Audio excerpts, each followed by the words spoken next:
জয় Hind. 7 news নেটওয়ার্কে আপনাদের সকলকে স্বাগত। আপনারা জানেন যে গতকাল এই পানিহাটি উৎসবের যে বইমেলা, সেই বইমেলা উদ্বোধন করে গেছেন আমাদের রাজ্যের বিশিষ্ট মন্ত্রীরা। আর আজকে সেই বইমেলার মাঠে এই মুহূর্তে আমরা।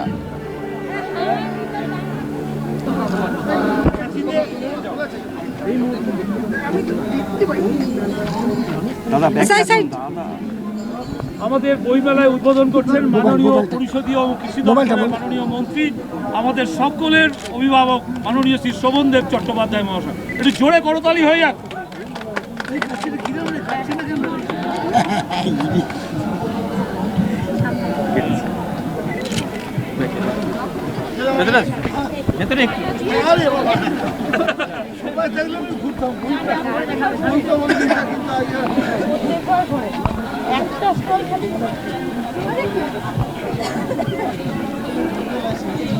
আনন্দ পাবলিশার থেকে আপনি একটা বই নেন, আমি আপনাদের তুলে দেব।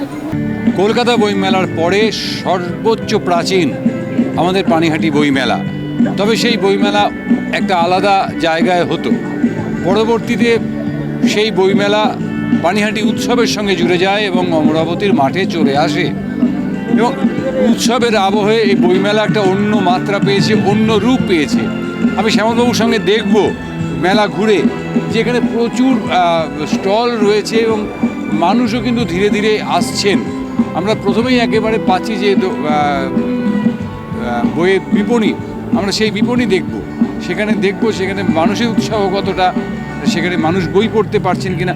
আসলে একটা কথা তো বলা হয় যে মানুষ বইয়ের প্রতি আগ্রহ হারাচ্ছে, কিন্তু যে ছবিটা আমরা দেখছি সেই ছবিতে কিন্তু মোটেই সেরকম মনে হচ্ছে না। যে সমস্ত রকম বয়সী মানুষই কিন্তু এই মুহূর্তে রয়েছেন, বই দেখছেন, বইয়ের গন্ধ শুঁকছেন, নতুন বইয়ের গন্ধ পর্যন্ত তারা শুঁকছেন। যে হয়তো এই কথাটা ঠিক নয় যে মানুষ বই পড়তে ভুলে যাচ্ছেন, বইয়ের রকম ফের হয়েছে, ইবুক হয়েছে, কিন্তু তা সত্ত্বেও নতুন বইয়ের বিষয়টাই আলাদা।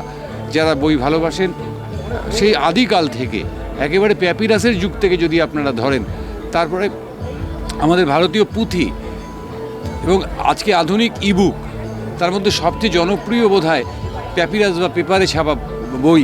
এবং সেই বইয়ের যে আধুনিকতম সংস্করণ, সেই আধুনিকতম সংস্করণ দেখতে বোধহয় মানুষ এখনও ভালোবাসে, মানুষ এখনও তার গন্ধ শুঁকতে ভালোবাসে। আপনারা দেখতে পাচ্ছেন পানিহাটি বইমেলা, পানিহাটি উৎসব ও বইমেলার থেকে সরাসরি সেই ছবি 7 নিউজের পর্দায়।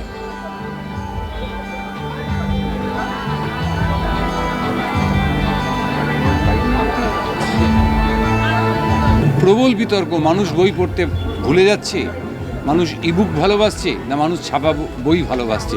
তবে আমার ব্যক্তিগত মতামত যে বইয়ের গন্ধ যদি না পাওয়া যায় আর শুয়ে উপু হয়ে যদি বই না পড়া যায়, তবে সেই বই পড়ার আনন্দটা মাটি হয়, যেটা কখনোই মোবাইলে বা ল্যাপটপে সম্ভব নয়। আমরা শুনবো একজন বিশিষ্ট মানুষের কাছ থেকে। কি মনে হয় আপনার? ব্যাপার হচ্ছে বর্তমানে তো এই আপনি একমাত্র বলছিলেন যে ডিজিটাল সভ্যতার যত বিকাশ হচ্ছে তত আমরা বইয়ের থেকে দূরে চলে যাচ্ছি।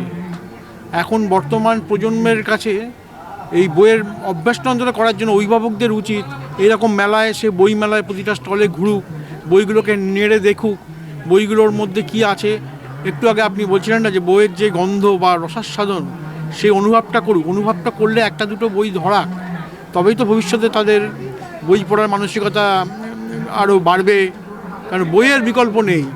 একদম হোয়াটসঅ্যাপেই পড়ি বা আমরা কিন্ডেলে গিয়ে আমরা যদি ডিজিটাল বই পড়ি, বইয়ের পৃষ্ঠা, বইয়ের সোদা গন্ধ, কিংবা হয়তো কিছু বইয়ের গুণ পোকা কেটে দিয়েছে সেই বইয়ের মধ্যে আশ্বাস, তার একটা অদ্ভুত অনুভূতি। সেই অনুভূতিটা তৈরি হলে তবেই তো বই পড়ার মানসিকতা আসবে।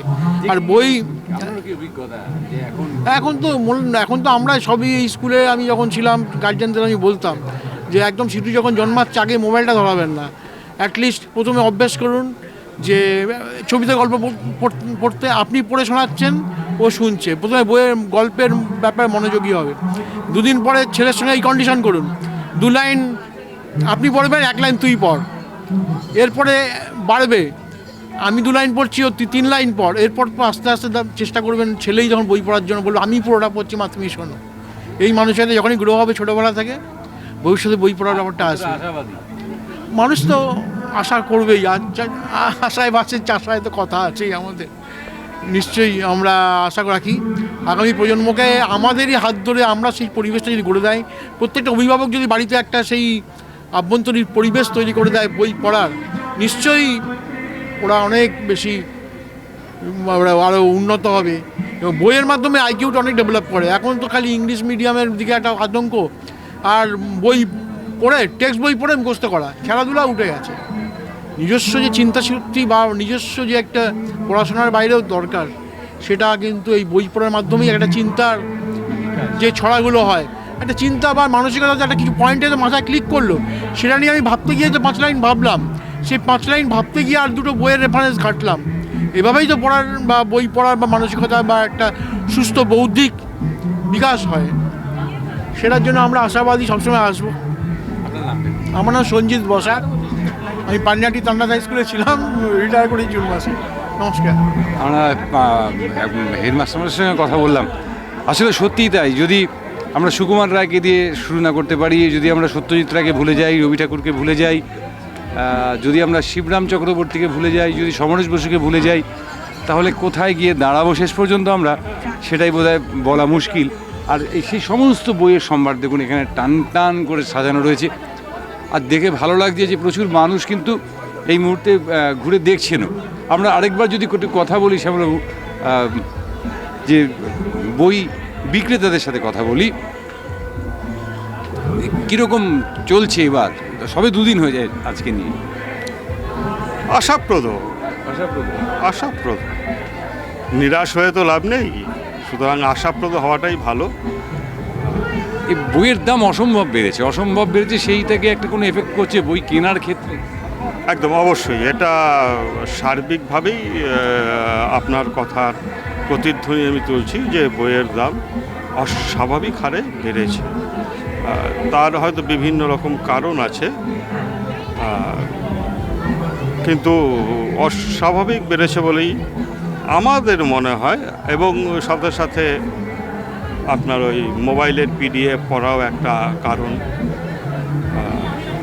সামগ্রিকভাবেই আমরা খুব ব্যথিত যে বই পড়ার যে স্পৃহা ইচ্ছা সেটা অনেকটা হারিয়ে যাওয়াতে। তা সত্ত্বেও বলবো যে এখনও পর্যন্ত আমার মনে হয় যে সত্যজিৎ রায় বোধহয় বেস্ট সেলার, নাকি অন্য কেউ? না, এখনও পর্যন্ত ছোটদের ক্ষেত্রে সত্যজিৎ রায়, শীর্ষেন্দু এরা আছে। নবপ্রজন্মের যারা, বিশেষ করে টিনেজের জন্য সরঞ্জিৎ চক্রবর্তী খুব তাদের পছন্দের লেখক। আর কিন্তু সর্বাগ্রে বলতে চাই, রবীন্দ্রনাথের পরবর্তী যুগে যারা ছিলেন, শীর্ষেন্দু, সমরেশ মজুমদার, সমরেশ বসু, তারা কিন্তু এখনও সেই বহমান ধারার মতোই এখনও তাদের বই বিক্রিটা সমানভাবেই চলছে। হ্যাঁ, এটা আমাদের কাছে আশাপ্রদ হলেও কিন্তু নতুন লেখকদের বই যতটা আশা করেছিলাম ততটা নয়। ওই সরঞ্জিৎ, তথাকথিত কয়েকজন আছেন, যেমন সৃজার বাগচি, কৃষ্ণেন্দু মুখোপাধ্যায়, স্বপ্নময় চক্রবর্তী যিনি একাডেমি পুরস্কার পেলেন, তথাকথিত এরকম কয়েকজনের বইয়ের চাহিদাটা আছে। আপনাদের তো কবিতার বইয়ের বিপুল সম্ভার, সেক্ষেত্রে কবিতার বইয়ের বিক্রির কী অবস্থা? কবিতার বইয়ের বিক্রিটা কিন্তু যথেষ্ট পরিমাণে কম। মানে সার্বিকভাবে যদি কিছু বিক্রি হয় সেটা টোটালি জয় গোস্বামী, শ্রীজাত, শক্তি চট্টোপাধ্যায়, ওই যেতে পারি কেন যাবর বিকল্প এখনো পর্যন্ত হয়নি। এছাড়া আপনার ধরুন সুবোধ সরকার, এই হ্যাঁ, কিন্তু নূতন লেখক যারা আসছেন তাদের কবিতার বই কিন্তু সেইভাবে বিক্রি হচ্ছে না। মানে কবিতার যা সম্ভার, বিশেষ করে আনন্দ পাবলিশার্সের, তদ্রূপ সারাটা কিন্তু কবিতার বইয়ের ক্ষেত্রে অনেকটাই হারিয়ে যাচ্ছে। আমরা সিদ্ধার্থদার সঙ্গে কথা বললাম।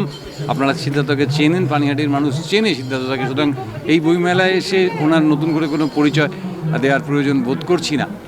সত্যি সত্যি তাই যে কবিতার প্রতি মানুষের একটা অনীহা, সেটা সত্যি সত্যি যেতে পারি কিন্তু কেন যাব, অথবা বেনি মাধব, তার বাইরে বোধহয় বাঙালি বেরোতে পারছে না। বেরোতে হবেই। এই কারণে বেরোতে হবে যে আমরা সুকুমার রায়ের উত্তরাধিকার বহন করে চলেছি। এবছর আবোল তাবোল পত্রিকার 100তম বর্ষ প্রকাশের 100তম বর্ষ, একই সঙ্গে দুঃখের হলেও সত্যি যে সুকুমার রায়েরও মৃত্যুর 100তম বর্ষ। এবং যেখানে তিনি নোট বই, আমার মনে হয় নোট বই না পড়ে উঠলে পরে একটা মানুষের বড় হয়ে ওঠে না। আমি জানি না পাঠকরা কি ভাবছেন, অবশ্যই পাঠকদের সঙ্গে কথা বলবো। মেলা বইয়ের সম্ভার মানেই হচ্ছে বই মেলা, আর এখানেও আমরা দেখতে পাচ্ছি যে প্রচুর বই রয়েছে।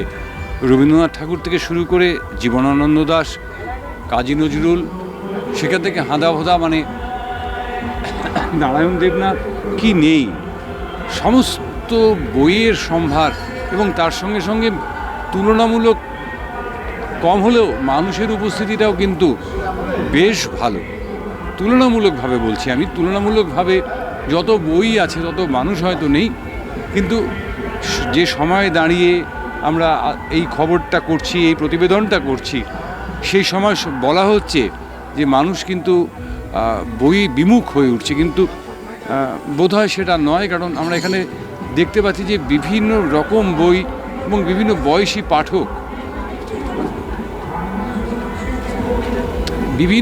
পাঠক, সেখানে বয়সের কোনো বিভেদ করলে চলবে না, একেবারে ছোট থেকে বড়।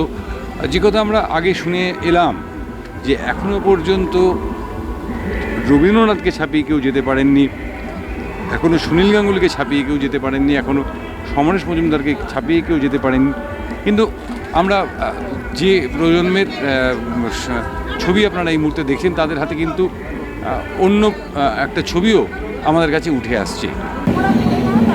পাঠকের কোনো বয়স হয় না। আপনারা দেখছেন যে একটা ছোট্ট বাচ্চা শীর্ষেন্দুর পাতাল ঘর নিয়ে ব্যস্ত হয়ে রয়েছে। সে পাতাল ঘরের যে মানে যেটাকে বলা হয় কার্টুন এডিশন, অবশ্যই বাচ্চাদের জন্য, বাচ্চাদের বইয়ের প্রতি আগ্রহী করার জন্য এই ধরনের বইয়ের অবশ্যই প্রয়োজন আছে। আমরা সেই ছবিটাই কিন্তু দেখতে পাচ্ছি এই মুহূর্তে আমাদের পর্দায়। যে পাঠক কমছে এ কথাটা যেমন বিশ্বাস করেন না বিদগ্ধজনেরা, পাশাপাশি আমরাও কিন্তু একইভাবে বিশ্বাস